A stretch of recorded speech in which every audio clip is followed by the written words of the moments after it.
Dahil nga nagre-request ang aking pamilya ng afritada, kaya heto, pinagluto ko sila ng afritadang itlog. Medyo tight kasi ang budget natin ngayon mga mi. Kaya instead na karne, itlog na lang muna ang gagamitin natin pang afritada. Kaya kung gusto mo din ito, tara at samahan niyo akong magluto. Dito nga ipe-prepare ko lang muna yung mga ingredients na gagamitin natin para sa ating afritadang itlog. Maghihiwa lang ako dyan ng bawang, sibuyas, carrots, patatas, red bell pepper, onion leeks at hotdog. Yan lang naman kasi yung mga kailangan nating i-prepare na mga ingredients dito. Medyo mahal na nga yung mga sangkap natin ngayon guys, no? Puro pataas na lang lahat ng bilihin. Ikaw na nga lang talaga ang gagawa ng paraan at mag-a-adjust kung paano ka makakatipid kahit konti.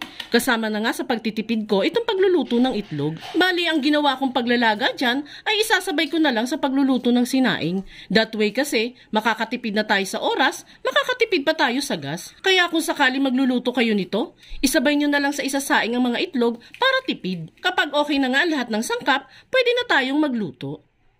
Dito sa kawali natin, maglalagay lang tayo ng medyo maraming mantika. Ipa-fan fry kasi natin yung mga hotdog, carrots, patatas at red bell pepper. Ito kasi yung madalas na ginagawa kapag nag-aafritada, kaya ginaya ko na lang. Mga mi, kung sakali nga po palang nakaabot kayo sa part ng video nating ito, ibig sabihin po niya na interesado kayo sa afritadang itlog recipe na sinishare natin today. Kaya kung sakali pong magugustuhan ninyo ito, pusuan at ishare mo naman po itong recipe natin para naman marami ang makaalam ng recipe natin. Mag-iwan ka na din pala dyan ng comment kung taga saan ka para naman mapasalamatan kita sa panonood mo sa aking video. Salamat po! Dito nga po pala ay natapos na yung pagpa-fan fry natin at didiretso na rin tayo sa pagigisa ng bawang at sibuyas.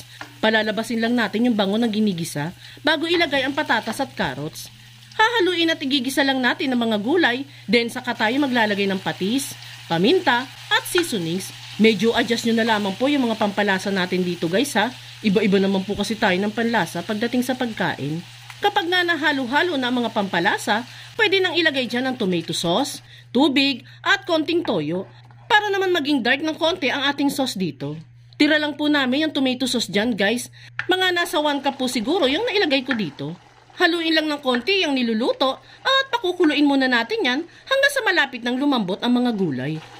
After nga ng ilang minuto ay lumambot na ang mga gulay. Pwede na natin dyang ilagay ang hotdog at itlog. Haluin pa natin yan ng mga ilang minuto para naman mas kumapit ang sauce sa itlog at hotdog. And kapag nga naluto na yan, ay pwede na natin yung budburan ng onion leeks para sa garnishing. Oh, diba guys? Simpleng-simple lang itong afritadang itlog natin. Pero wag ka, sure ako magugustuhan ng buong pamilya mo ito once na matikman nila yan. Kaya itag nyo na mga friends and loved ones ninyo at try nyo na ding magluto nito.